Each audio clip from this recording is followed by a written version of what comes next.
నమస్తే, welcome to V97 news. ముందుగా headlines. ఆసక్తికరంగా అమెరికా అధ్యక్ష ఎన్నికలు.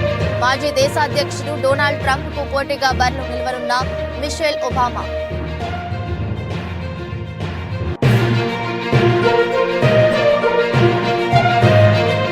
జగమంత రామనామ స్మరణ. అయోధ్యలో కొలువు తీరిన బాలరామయ్య.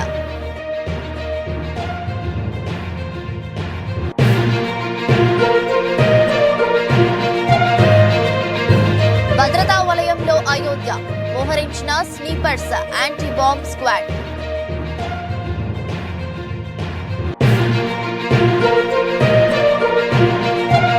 చంద్రబాబును సీఎంను చేయడమే షర్మిల లక్ష్యంగా కనిపిస్తోంది. సజ్జల సంచలన వ్యాఖ్యలు.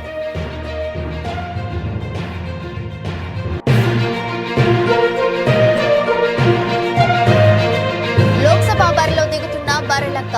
నాగర్ కర్నూలు స్థానం నుండి పోటీ చేస్తానని వెల్లడించిన కర్ణి శిరీష.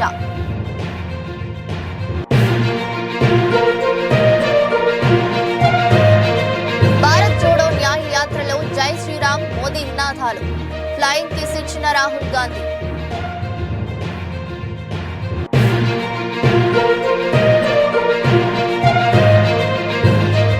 ఉప్పల్లో తొలి టెస్ట్. హైదరాబాద్ చేరుకున్న ఇంగ్లాండ్.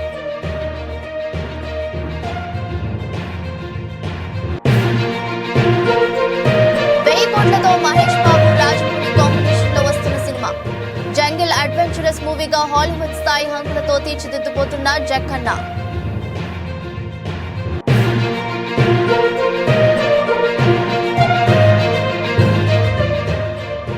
పరీక్షల దశలో BMW EV బైక్ టెస్ట్. త్వరలోనే భారత్ లో రిలీజ్ చేయనున్న సంస్థ.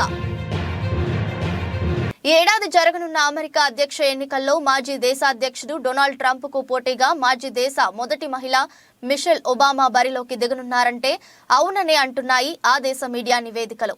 న్యూయార్క్ పోస్ట్ లో కాలమిస్ట్ సిండీ ఆడమ్స్ రాసిన కాలం, ట్రంప్ సలహాదారు రోజర్ జే స్టోన్ అభిప్రాయాల వెల్లడి తర్వాత మిషెల్ పోటీపై అంచనాలు పెరిగాయి. వచ్చే ఎన్నికల్లో డెమోక్రటిక్ పార్టీ అభ్యర్థిగా మిషెల్ ఒబామా నిలిచే అవకాశం ఉన్నదని ఇటీవల రోజర్ పేర్కొన్నారు. తన అధ్యక్ష పదవికి పోటీ చేస్తున్నానని, తమ సహకారం కావాలని మిషెల్ ఒబామా 2020లో ప్రముఖ సీఈఓలను కోరినట్టు ఆడమ్స్ తన వ్యాసంలో వెల్లడించారు. బైడెన్ తప్పుకునేలా పరోక్షంగా ఆమె ఇలా ఒత్తిడి తెచ్చినట్టు పేర్కొన్నారు. రాజకీయ వ్యాఖ్యాత మెగిన్ కెల్లే కూడా మిషెల్ రాజకీయ రంగ ప్రవేశం జరగొచ్చని చెప్పారు.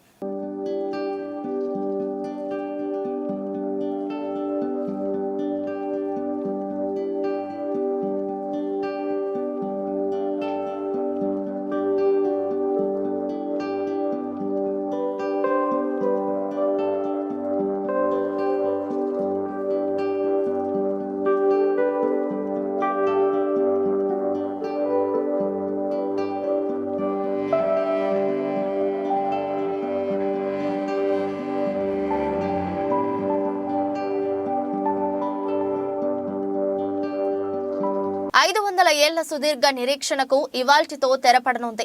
వేల మంది ప్రత్యక్ష, కోట్ల మంది పరోక్ష వీక్షణ మధ్య అభిజిల్లగ్నంలో ప్రధాని నరేంద్ర మోదీ అయోధ్య ఆలయంలో శ్రీరాముడి విగ్రహాన్ని ప్రతిష్ఠించారు.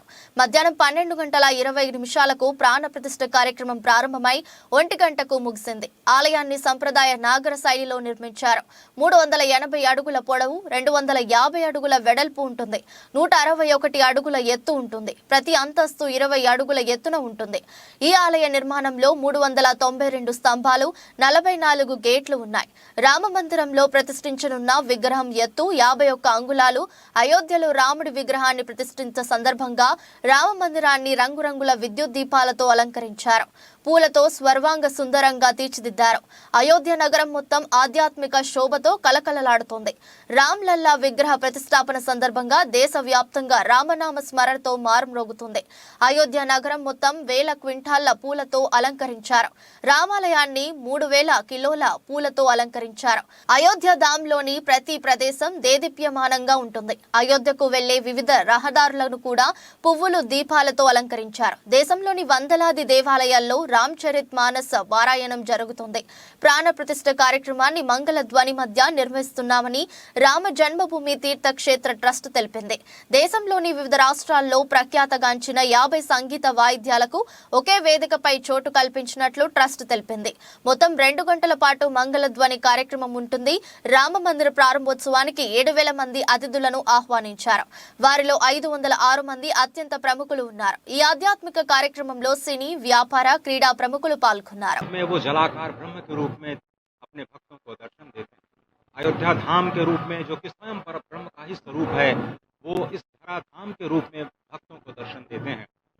इसके बाद आप नित्यावतार जो संत स्वरूप माने जाते हैं, उन स्वरूप में भी भगवान लगातार अपने दर्शनों के लिए भक्तों को कृतार्थ करते रहते हैं। और अब आप देखिए कि प्राण प्रतिष्ठित भगवान श्री राम इस वक्त 51 इंच की ये जो कृष्ण की मूर्ति आपके समक्ष इस वक्त जो प्रतिष्ठित हो चुकी है, भगवान श्री राम लोकाभिरामम इस वक्त मन मोह लेते हैं। और जिस तरह से लगातार पूरे प्रांगण में अयोध्या धाम में जो कि वैकुंठ का हृदय कहा जाता है, इस वक्त सिर्फ एक ही गूंज है, रघुपति राघव राजा राम पतित पावन सीताराम। सुंदर विग्रह मेघ श्याम गंगा तुलसी शालिग्राम। इस वक्त गर्भगृह में माँ गंगा विराजमान है, तुलसी विराजमान है, शालिग्राम भगवान स्वयं जो दामोदर कुंड से आए हैं वो विराजमान है। और ये सुंदर मेघ श्याम वही भगवान श्री राम जब रघुवंश के पति होते हैं तो वो रघुपति होते हैं। जब भगवान श्री राम का राज्याभिषेक होता है तो वो राजा राम होते हैं। जब वो अहिल्या माँ का उद्धार करते हैं तो वो होते हैं पतित पावन। और जब मिथिला जनकपुर धाम में जाकर मैया सीता के साथ विवाह संस्कार करते हैं तो हो जाते हैं सीताराम। लेकिन भगवान आज न रघुपति हैं, न राजा राम हैं, न पतित पावन हैं, न सीताराम हैं। वो सिर्फ और सिर्फ कौशल्या के राघव हैं। आज पौष के शुक्ल द्वादशी के पावन दिवस पर जब भगवान श्री राम पधारे हैं, प्राण प्रतिष्ठित हुए हैं, तो माँ कौशल्या अत्यंत प्रसन्न होंगी। भगवान सूर्य जिनके वंश में भगवान श्री राम ने जन्म लिया, इस वक्त जो प्रत्यक्ष दर्शन दे रहे हैं, भगवान श्री सूर्य भास्कर की किरणें नवमी के दिन भगवान के मस्तक को चूमेंगी। ऐसे प्रतिष्ठा की गई है इस मंदिर की। आप समझिए कि इस वक्त भगवान शिव नृत्य कर रहे होंगे। मैं इस वक्त जो मन में मेरे भाव आ रहा है कि इस वक्त त्रिलोकी इस वक्त विह्वल नजर आ रही होगी, भावनाओं में नजर आ रही होगी। स्वर्ग लोक में इंद्र इस वक्त मृदंग का वादन कर रहे होंगे, देवता इस वक्त नृत्य कर रहे होंगे। हनुमान लला हनुमंत लाल इस वक्त नाच नाच के श्री राम जय राम जय जय राम जो भी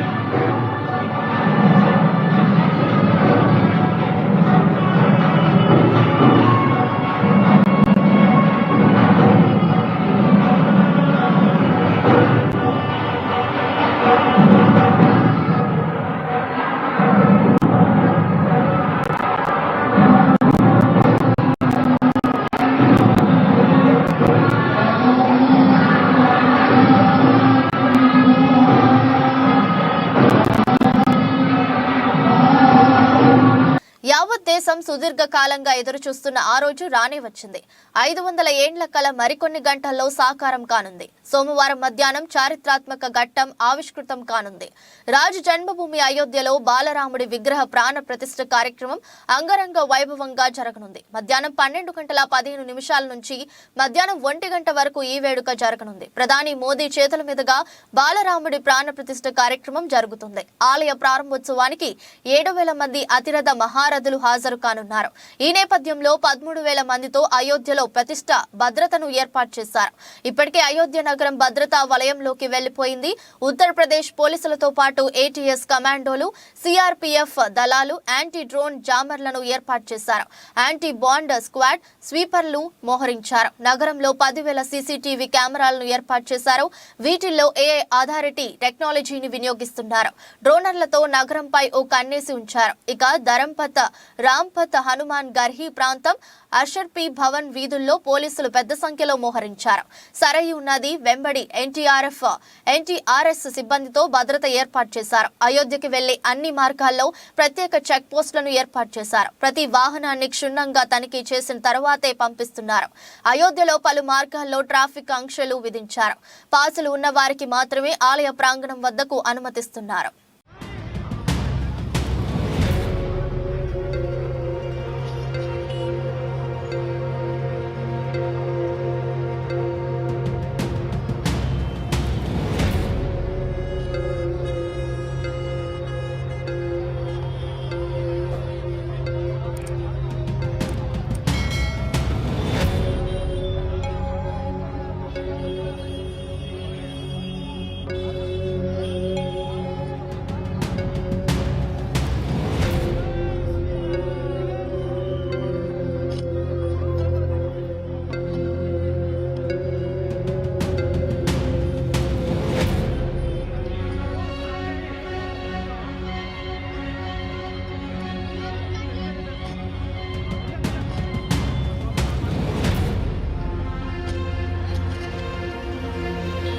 కాంగ్రెస్ అధ్యక్షురాలిగా బాధ్యతలు స్వీకరించిన వెంటనే సీఎం జగన్ ను ఉద్దేశించి వైఎస్ షర్మిల చేసిన ఘాటు వ్యాఖ్యలపై ఏపీ ప్రభుత్వ సలహాదారులు సజ్జల రామకృష్ణారెడ్డి తీవ్రంగా స్పందించారు. వైఎస్ షర్మిలకు సజ్జల కౌంటర్ ఇచ్చారు. ఎదురుదాడికి దిగారు. షర్మిలను చూస్తే జాలి కలుగుతుందన్నారు సజ్జల. వైఎస్ కుటుంబాన్ని కాంగ్రెస్ ఎంతగా వేధించిందో అందరికీ తెలుసు. అలాంటి పార్టీలో చేరగానే షర్మిల యాస భాష మారాయని సజ్జల అన్నారు. తెలంగాణలో ఏం చేశారని ఏపీకి వస్తున్నారు అని ప్రశ్నించారు. వైఎస్ఆర్ ఆశయాలకు కట్టుబడి పనిచేస్తున్న జగన్ ను ప్రజలు అక్కున చేర్చుకున్నారని సజ్జల అన్నారు. రాష్ట్రంలో ఉనికి లేని పార్టీ కాంగ్రెస్. ఇన్నాళ్లు తెలంగాణలో ఏం చేశారో, ఇక్కడికి వచ్చి ఏం చేస్తారో, 119 స్థానాల్లో ఎందుకు పోటీ చేయలేదు? చూస్తుంటే వైఎస్ షర్మిలను చంద్రబాబు తెచ్చుకున్నట్లు కనపడుతుంది. జగన్ రెడ్డి అనడం ఆ భాష చూస్తే ఆశ్చర్యం వస్తుంది. షర్మిల వాడిని భాష సరికాదు. తెలంగాణలో ముఖ్యమంత్రి అయిన రేవంత్ రెడ్డి ఇక్కడ అవకాశం లేదు పొమ్మంటే వైఎస్ షర్మిలను ఏపీలో నేను ఉపయోగించుకుంటా అని చంద్రబాబు తెచ్చుకున్నట్లు కనపడుతుంది. షర్మిల వ్యాఖ్యలు మా అందరికీ బాధ కలిగించాయి. కాంగ్రెస్ పార్టీ గురించి షర్మిలకు ఏం తెలుసు? రాష్ట్రానికి వైఎస్ఆర్ కుటుంబానికి కాంగ్రెస్ ఎంతో ద్రోహం చేసింది. జగన్ రెడ్డి నియంత అనడం ఈ భాష ఆశ్చర్యం కలిగిస్తుంది అని వాపోయారు సజ్జల రామకృష్ణారెడ్డి. నేరుగా రాజశేఖర రెడ్డి గారి పేరు ఛార్జ్షీట్లు కూడా పెట్టిన పార్టీ కాంగ్రెస్ పార్టీ. తన అన్న ఈరోజు ముఖ్యమంత్రి జగన్మోహన్ రెడ్డి గారిని 16 నెలలు అక్రమంగా జైల్లో పెట్టారు. ఆ తర్వాత ఆ పార్టీ నాయకులే మీరు గమనిస్తే ఆ రోజు ఆ పార్టీ నాయకుడు శంకర్రావు,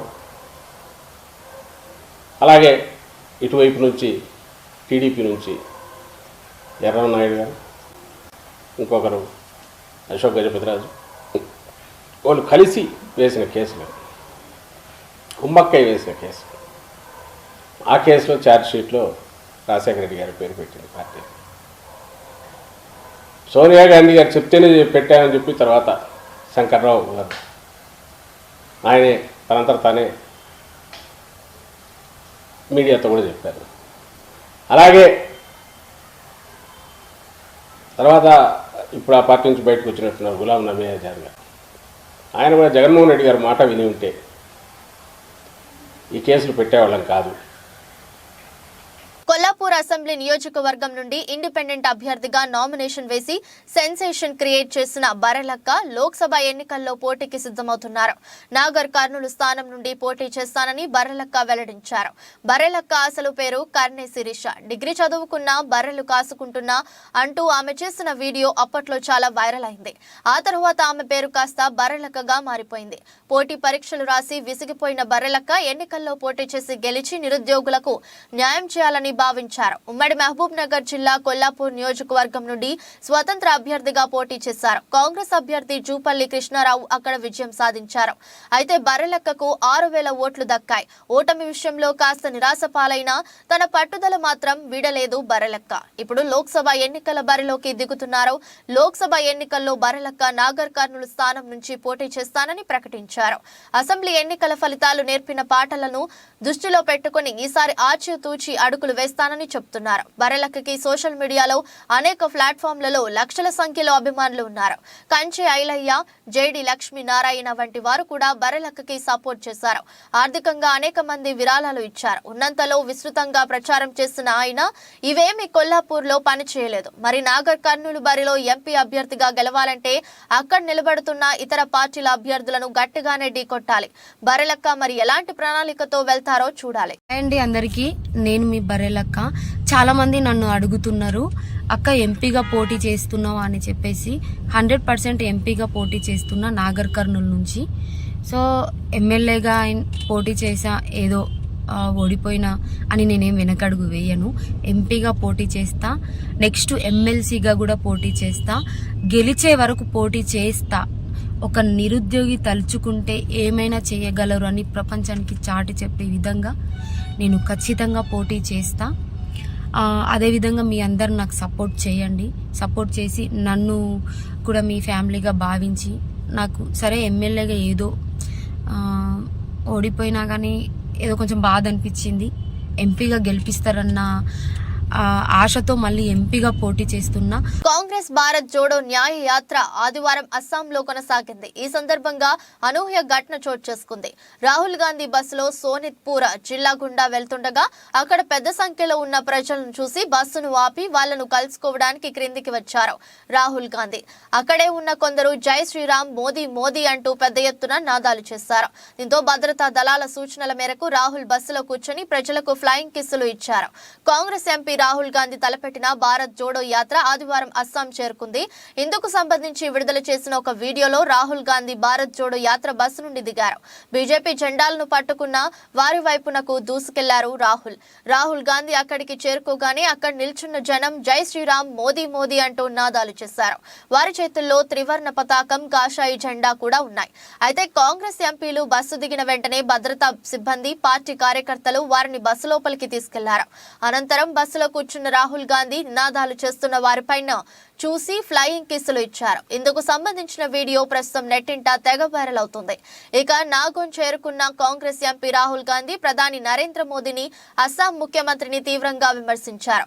అస్సాం యువత ఏదైనా చేయొచ్చు, కానీ రాష్ట్ర ముఖ్యమంత్రి, కేంద్ర ప్రభుత్వం వారికి ఉద్యోగాలు ఇవ్వడం లేదని ఆయన అన్నారు. అస్సాంలో రైతులు మాట వింటాం, నిరుద్యోగ యువత చెప్పేది వింటాం. చివరిగా అభిప్రాయాలు తెలియజేస్తున్నాం. అస్సాం ప్రజలకు, ఇక్కడ రైతులు, మహిళలకు, యువతకు బీజేపీ ప్రభుత్వం చేసిందేమీ లేదని తీవ్ర స్థాయిలో ధ్వజమెత్తారు రాహుల్ గాంధీ.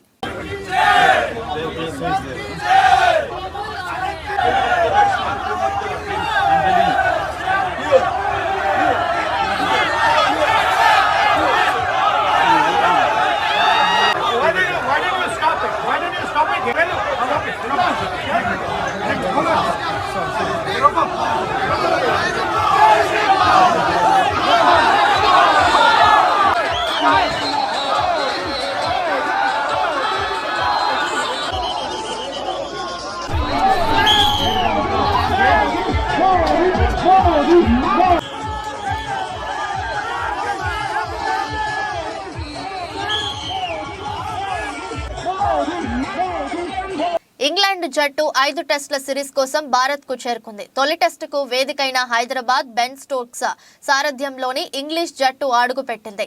శంషాబాద్ విమానాశ్రయంలో ఆదివారం ఫ్లైట్ దిగిన ఇంగ్లాండ్ బృందానికి అక్కడి అధికారులు పూల బొకేలతో స్వాగతం పలికారు. అనంతరం స్టోక్స్ సేన ప్రత్యేక బస్సుల్లో హోటల్కు వెళ్లింది. భారత్, ఇంగ్లాండ్ జట్ల మధ్య జనవరి 25న ఉప్పల్ స్టేడియంలో తొలి టెస్టు ప్రారంభం కానుంది. నిరుడు సొంత గడ్డపై యుషేన్ సిరీస్ 2తో డ్రా చేసుకున్న ఇంగ్లాండ్ వరల్డ్ కప్ తర్వాత వెస్టిండీస్ పర్యటనకు వెళ్లిన ఇంగ్లీష్ జట్టు అబుదాబిలో సన్నద్ధత క్యాంపులో పాల్గొంది. అక్కడి నుంచి నేరుగా స్టోక్స్ సేన భారత విమానం ఎక్కింది. 2 ఏళ్లుగా బాల్ ఆటోతో జోష్ మీదున్న స్టోక్స్ సేన భారత్ గడ్డపై అదే తీరుగా చెలరేగాలనే పట్టుదలతో ఉంది.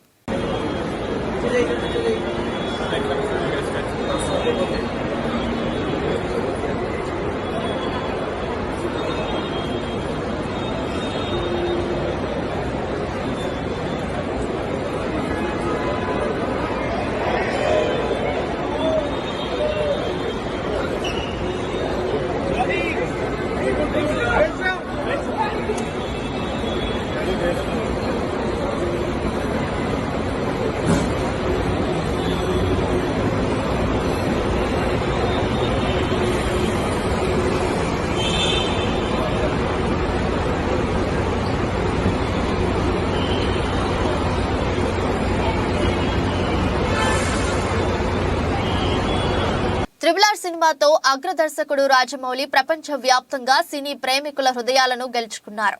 ఈ నేపథ్యంలో మహేష్ బాబుతో రాజమౌళి తెరకెక్కించబోతున్న పాన్ వరల్డ్ సినిమా విశేషాల గురించి ప్రేక్షకులు ఆసక్తిగా ఎదురుచూస్తున్నారు. మహేష్ బాబు తొలి పాన్ ఇండియా చిత్రం ఇదే కావడం ఆయన అభిమానుల్లో మరింత ఉత్సాహాన్ని నింపుతుంది. ఈ సినిమా స్క్రిప్ట్ వర్క్ మొత్తం పూర్తయిందని రాజమౌళి తండ్రి రచయిత విజయేంద్ర ప్రసాద్ ఇటీవల ఓ ఇంటర్వ్యూలో వెల్లడించారు. ప్రపంచాన్ని చుట్టి వచ్చే ఓ సాహస వీరుడి కథగా ఈ సినిమాను తెరకెక్కించబోతున్నారని సమాచారం. జంగిల్ అడ్వెంచరస్ మూవీగా హాలీవుడ్ స్థాయి హంగులతో తీర్చిదిద్దబోతున్నారని, ఈ సినిమాకు దాదాపు 1000 కోట్ల బడ్జెట్ అవుతుందని అంచనా వేసినట్లు తెలుస్తోంది. ఈ చిత్రాన్ని శ్రీదుర్గ ఆర్ట్స్ పతాకంపై కేఎల్ నారాయణ నిర్మించనున్నారు. తాజా సమాచారం ప్రకారం ఈ సినిమా నిర్మాణంలో మరికొందరు భాగస్వాములయ్యే అవకాశం ఉందని చెబుతున్నారు. ఓ దిగ్గజ ఓటీటీ సంస్థ కూడా ఈ సినిమా ప్రొడక్షన్ లో పాల్పంచుకోవాలనే ఆలోచనతో ఉందట. అయితే ఈ వార్తలన్నీ సోషల్ మీడియా వేదికగా ప్రచారంలో ఉన్నవేనని, వీటిలో వాస్తవమెంతో తెలియాలంటే చిత్ర బృందం నుంచి అధికారిక ప్రకటన రావాల్సిందేనని అభిమానులు అనుకుంటున్నారు. ఈ సినిమాకు సంబంధించిన వివరాలను దర్శకుడు రాజమౌళి త్వరలో వెల్లడించే అవకాశం ఉందట.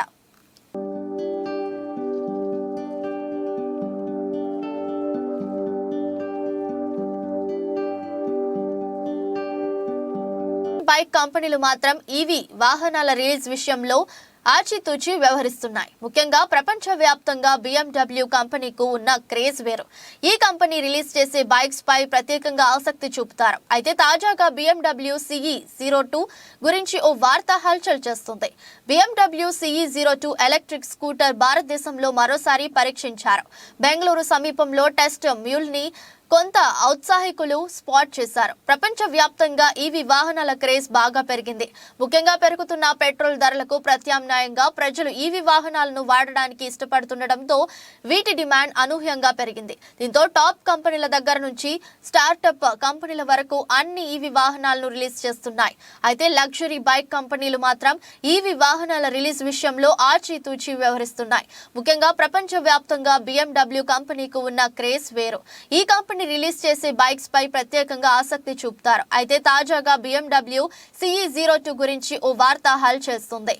BMW CE 02 ఎలక్ట్రిక్ స్కూటర్ భారతదేశంలో మరోసారి పరీక్షించారు. బెంగళూరు సమీపంలో టెస్ట్ మ్యూల్ ని కొంత ఔత్సాహికులు స్పాట్ చేశారు. ఈ నేపథ్యంలో BMW CE 02 మరిన్ని వివరాలను తెలుసుకుందాం. బయటకు వచ్చిన ఫోటోను బట్టి BMW CE 02 చాలా సులభమైన నిర్మాణాన్ని కలిగి ఉంది. పూర్తి పరిమాణ ఎలక్ట్రిక్ స్కూటర్ తో పోలిస్తే దీని టెస్ట్ మాడ్యూల్ నిష్పత్తితో చిన్నదిగా కనిపిస్తుంది. ఈ స్కూటర్ LED లైట్లతో ఆకర్షణీయంగా ఉంటుంది. ఈ స్కూటర్ బ్యాటరీతో ఫ్లాట్ సీటు, దిగువ మోటార్ ప్లేస్మెంట్ ను పొందుతుంది.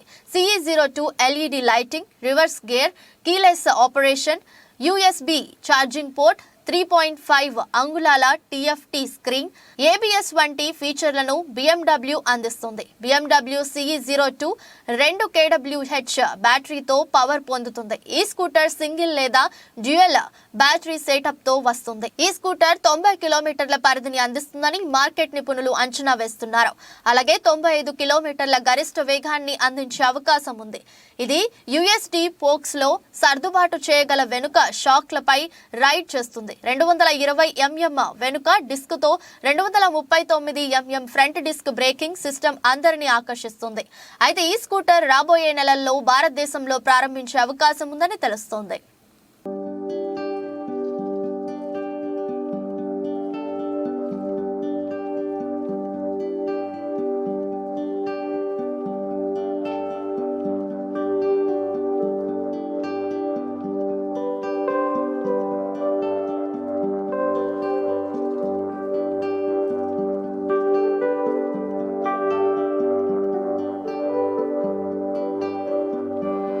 వార్తలు ముగించే ముందు మరోసారి హెడ్లైన్స్. ఆసక్తికరంగా అమెరికా అధ్యక్ష ఎన్నికలు. మాజీ దేశాధ్యక్షుడు డొనాల్డ్ ట్రంప్ కు పోటీగా బరిలో నిలవనున్న మిషెల్ ఒబామా.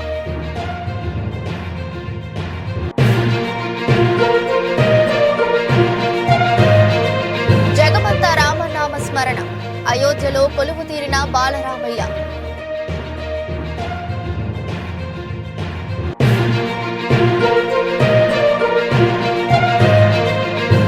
భద్రతా వలయంలో అయోధ్య మోహరించిన స్నీపర్స్ యాంటీ బాంబ్ స్క్వాడ్.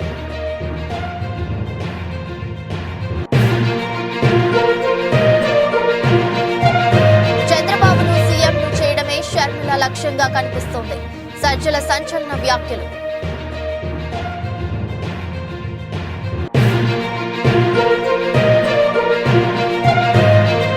లోక్సభ బరిలో దిగుతున్న బర్రెలక్క.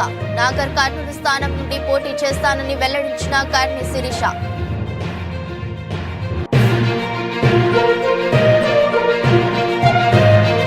భారత్ ఫ్లయింగ్ కిస్ ఇచ్చిన రాహుల్ గాంధీ.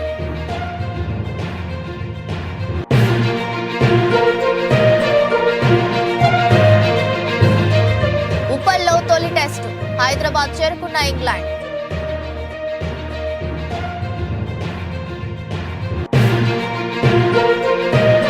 కోట్లతో మహేష్ బాబు రాజమౌళి కాంబినేషన్ లో వస్తున్న సినిమా జంగిల్ అడ్వెంచరస్ మూవీగా హాలీవుడ్ స్థాయి హంగులతో తీర్చిదిద్దుపోతున్న జక్కన్న.